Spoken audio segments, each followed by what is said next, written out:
Ignition sequence starts. 6, 5, 4, 3, 2, 1, 0. Liftoff. We have a liftoff.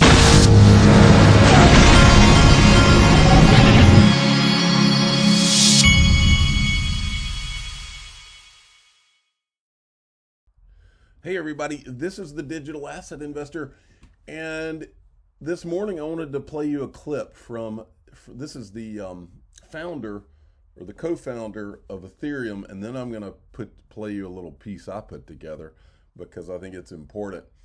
This is Joseph Lubin. He's on CNBC Fast Money, and I want you to play it. First, I'm going to play a part that I agree with. He's talking about the crypto markets here, and I wanted you to hear this part.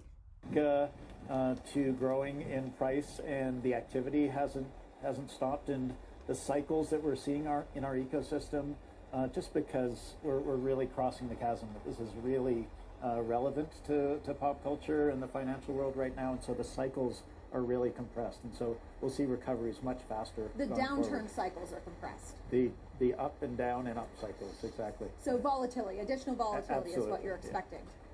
So there will be volatility because this is a paradigm shift that is underway to new trust foundations, new decentralized financial infrastructure for the planet, and many things being built on top of that. What I was referring to... The poor guy's literally getting rained on while he's doing the interview. That we're not going to see long crypto winters. We're going to see crypto winters that are about 3 weeks, maybe 3 months, if things get extremely overly exuberant for a while, but things are going beautifully in the ecosystem. Now, I 100% agree with him. I don't think that you're going to see, I think we now have somewhere, who knows, if I'm guessing we have a 2 to 10 year period of just boom with short crypto winners, not like what we saw back from 2017, 18 until 2020 or whatever. I don't think we're looking at that type of thing. I think that maybe 2017, 18 is when big business, Wall Street finally realized this is going to happen, and I think they spent those next couple of years, accumulating behind the scenes. But I think everybody's more or less ready to roll now, and they're waiting on those final, maybe the final things to happen from a regulatory standpoint. But I think that a lot of that groundwork, I believe, also was being laid over the course of the last couple of years. And I believe he's right. We're not going to have these crypto winners that last 2 and 3 years. I think that it is on like Donkey Kong, and yeah, you're going to have these lulls and pullbacks, but it's not going to, and then it's going to blast right back off. Now, I want to play you what I put together from Joseph Lubin, because he also in that same interview talks about what he thinks about the SEC, and he basically says that the SEC is not trying to stifle innovation. Well, you and I know that the only reason he would think that is because he was given a free pass. He and Vitalik Buterin conducted an ICO before their network was ever created, and for reasons that we don't know, and hopefully we will find out, the SEC gave them a free pass. Bill Hinman and Jay Clayton, they've got some questions they need to answer now. Watch what I've put together. Listen to this. The first part is Joseph Lubin from the 29th, from, I guess, yesterday on CNBC, and the rest of it is stuff I put together. Enjoy. With respect to regulation, the SEC has developed a great understanding of the technology, and they're regulating improper issuances of securities, but they're not trying to stifle innovation, and many in the SEC are... If I made a cool few $1 billion because the SEC ignored my ICO, ignored my pre-sale, ignored my investment contract, then yeah, I would say the same thing. I'd be like, yeah, the SEC, they're doing a great job. They're not trying to stifle innovation. Are advocating for safe harbors or the idea of progressive decentralization, letting innovative projects go for a little while? Well, as you know, Kelly, stocks represent an interest in an enterprise where there's a management team, and it's really, whenever you're buying a stock or a bond, you're relying on that management team. Those are the third-party efforts we're talking about, where someone is creating value for you, you're passive, and you're expecting their efforts to generate a return. So just to be clear, for example, a book of the month club that we're joining on an Let me make one other point. Everybody keeps saying, just to be clear, in all the interviews I've seen with Jay Clayton and with him, this guy, especially Bob Pisani, he's always saying, just to be clear. And the reason he keeps saying it is because the SEC never was clear, which proves the whole point, the whole idea of the SEC lawsuit against Ripple is that they should have known. They should have known that they were selling a security. Well, the reason they keep asking if we can be clear here is because nobody was ever clear. When you're giving Ethereum the free pass, then how can everybody else be clear? Because you're giving you're picking winners and losers. That's the whole point. It never was clear, and the SEC knew that it was never clear, and they were intentionally not making it clear. That's the whole point that's the whole problem. So why wouldn't you continue to sell XRP if you're Ripple? Because it wasn't clear. That's why they keep asking for some clarity. or a golf club membership. We're not expecting any financial gain there. That would not be considered a security. Am I right? Fair enough. If you have that system up and running, if you have someone promoting the next golf course and is selling interests, and the architect and the land and all the key items aren't there yet, and you buy 25 memberships, that may be an investment. So remember, what he's basically saying is, if you don't have that golf course yet, but you want investment so that you can help build that golf course, now that's an investment contract. And this is a Vitalik Buterin describing their pre-sale. And remember, they said on many occasions this was partially to fund the development of Ethereum. For the audience that are non-technical people, right, and they want to invest into Ethereum, how can, first of all, how does that work? I mean, when you guys were going to launch in February, now it's been put right. forth, you know? So it's not the launch that we have. So we are going to start the Ether pre-sale in a couple of weeks. So the Ether pre-sale will be an opportunity for anyone to purchase Ether. For Ether is the internal currency inside of the Ethereum system, sort of like the XRP and Ripple. Now, is there a big sort of window like opportunity XRP. for people to get in, or is it just like a one-day opportunity? No, it's something we're thinking of. It might be 45 days, it might be 30, it might be 60 days. Okay, so there's And plenty of you'll time. have sort of an incremental thing, so the earlier you go Yes, in. the earlier you get in, the better price you get. Yeah, the earlier you get in, the better price you get. It almost sounds like an investment contract. You know what? If I was an attorney and I got a hold of Hinman and Clayton, my simple question is this: you didn't come out and say that Ethereum was a non-security until 2018. The ICO, the pre-sale, was in 2014. So from 2014 to 2018, and you said that this thing was originally a security. So when did it become a non-security? Was it a non-security when Mike Novogratz bought Ethereum directly from Vitalik Buterin? We've played that video. Was it a security then? Did anybody do anything wrong then? Those are the kind of questions you need to. Well, why did you not enforce the law from 2014 until 2018 when you said it became decentralized and became a non-security? Where were you in regard to doing your job during that period of time? Why have you still not gone after Ethereum for the ICO? That's what you did to Ripple. You tried to go back retroactively. Why didn't you go? Why have you still not gone after them? And then there was this yesterday. This is Senator Loomis, Cynthia Loomis. Congress had hearings on crypto yesterday.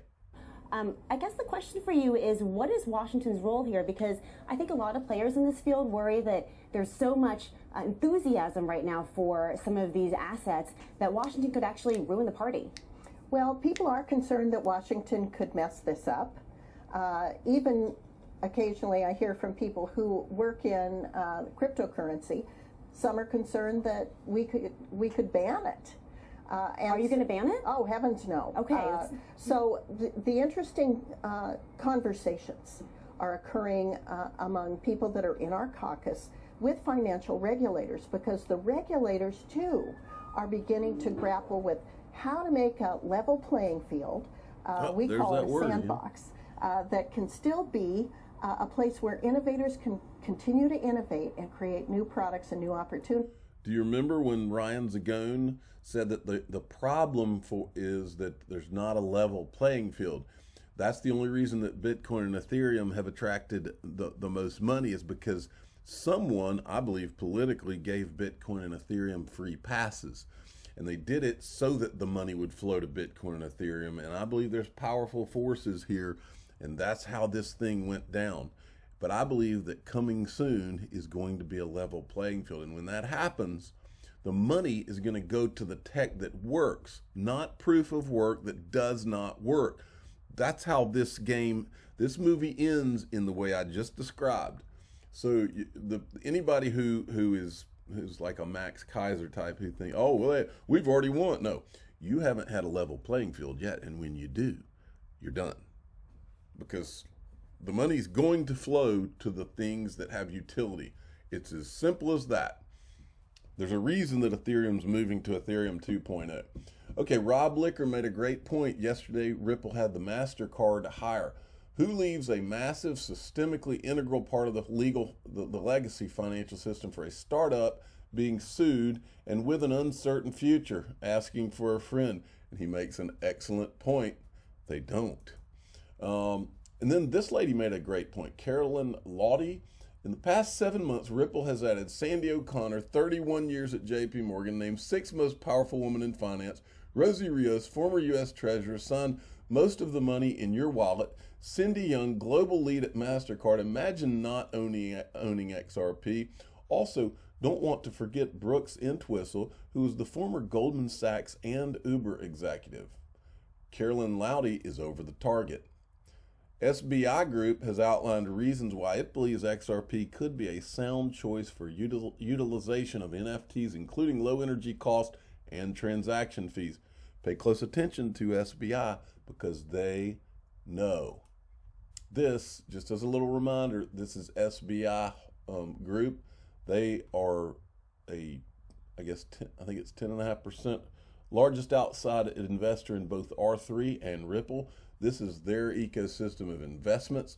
I just happened to be just looking around here and I saw that they had a space section, and I was curious. I wonder what they're doing in space, or investing in having to do with space, because I think a lot of this stuff ties together. And I think it turns out that it does. Well, this company, from what I could tell by looking around on their website, is called Astroscale. And basically my understanding of what they do, just looking around on here, is that they are trying to make space sustainable. In other words, if we're going to put all these satellites with nodes out there in outer space, you're going to have a lot of space trash. And these guys are kind of, that seems to be what their goal is to keep space cleaned up. Well, interesting. I looked up here and I said, there's that word again, sustainability, space sustainability. So they're going to be working on keeping the space trash cleaned up, is the way I understand it. Well, I was looking down through here, and as we know, it's all connected. So I'm looking down through here at this company, and you get down, keep going down, you keep going down, and you get to here, working to ensure a sustainable space environment. There's World Economic Forum, there's United Nations, there's Japan, European Union, European Space Agency, United States, Conference Consortium for Execution of Rendezvous and Servicing Operations, UK Space Agency. Look at the World Economic Forum. In May 2019, the World Economic Forum announced the launch of a new space sustainability rating and will work with a team from MIT Media Lab and ES, the European Space Agency, to develop a new rating system. As a member of the Global Future Council on Space Technologies, Astroscale CEOs involved in early discussions, World Economic Forum annual meeting in Dubai. All connected, folks. All these people are on the same team. And yes, just by the way, that MIT Media Lab, that is the same place where Gary Gensler came from. It's the same guys that created Algorand. It's the same guys that Ripple has invested in. There are no coincidences, folks. None, including Lisa Lank being on the trail in Vail, Colorado, and happens to run into Brad Garlinghouse. She says, you never know what could happen when you wear a Ripple shirt. Ran into Brad Garlinghouse at Vail LAX shootout. His son is in the championship. He stopped me and asked me where I got my shirt. How about the flex? This is neat. So here's Brad Garlinghouse. Here's Lisa Link. I think I said her name right. Yeah. So she was wearing her Ripple shirt. And then Brad Garlinghouse pulls out his Ripple tattoo. I didn't know he had a Ripple tattoo on his bicep. That's pretty cool. And I was going to mention this I looked up what the Vail LAX shootout, and it turns out it is a lacrosse tournament. And I remember when I was in Singapore, I asked Brad Garlinghouse, what sports, if he had sons and if they played any sports, and he told me that his son played lacrosse. And they don't have lacrosse teams in this part of the world. That's a Ivy League type sport. But we play baseball in this part of the country, but he said that his son played lacrosse, so he must be pretty good if he was in the championship in Vail. Hey, I wanted to show you this. Every once in a while, somebody reminds us of a tweet from one of the people that's disappeared off social media, Tony Valentino. This is from Jeannie. The new financial system is ready with XRP and gold at the center of it. This fusion of digital and physical gold is what currencies will peg to and value against. The system is ready to go, but the script says they need chaos and panic before presenting it. New decade, 2020, new system. I believe we've had a lot of chaos and panic. We've had an SEC lawsuit. We've had a market cut in half. We've had a pandemic. We've had all kinds of things go on, haven't we? This has been, 2020 was quite the year, wasn't it? Then Stewart XRP sent me this one, just in. Australia's top securities regulator says Bitcoin likely to satisfy standards for an ETF. We shall see. Now, linked to, folks, these guys have a little bit of uphold left. They're sold out of Kraken. Ripple sold out. They even sold out of Link2 on the platform.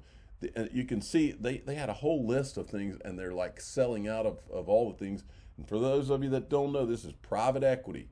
This and I was telling somebody last night, what's so cool about Link2 that many people don't realize, before accredited investors, in order to buy private equity, they would have to put in, I think it was $250,000. Like if you wanted to buy some uphold private equity, traditionally an accredited investor, it's still for accredited investors, but what Link2 did is they made it where you could invest only $10,000 instead of $250,000.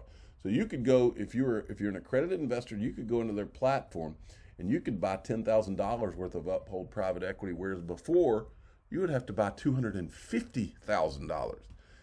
They're democratizing private equity, more or less, making it for where some people who couldn't reach and who weren't within reach of this kind of thing now are. And also, they're my sponsor, by the way, and I'm also a customer. Also a sponsor, iTrustCapital, and I'm also a customer of them. Polygon Matic is now available in your crypto IRA, the Layer 2 Ethereum project that is building the Internet of Blockchains. This community has taken the industry by storm and does not seem to be stopping anytime soon. I'm the digital asset investor. I'm not an investment advisor. This is for entertainment purposes only. Please subscribe. Hit the like button. Tell your friends and family that Matic is in your crypto IRA if you've got an iTrustCapital account now. Thanks for listening.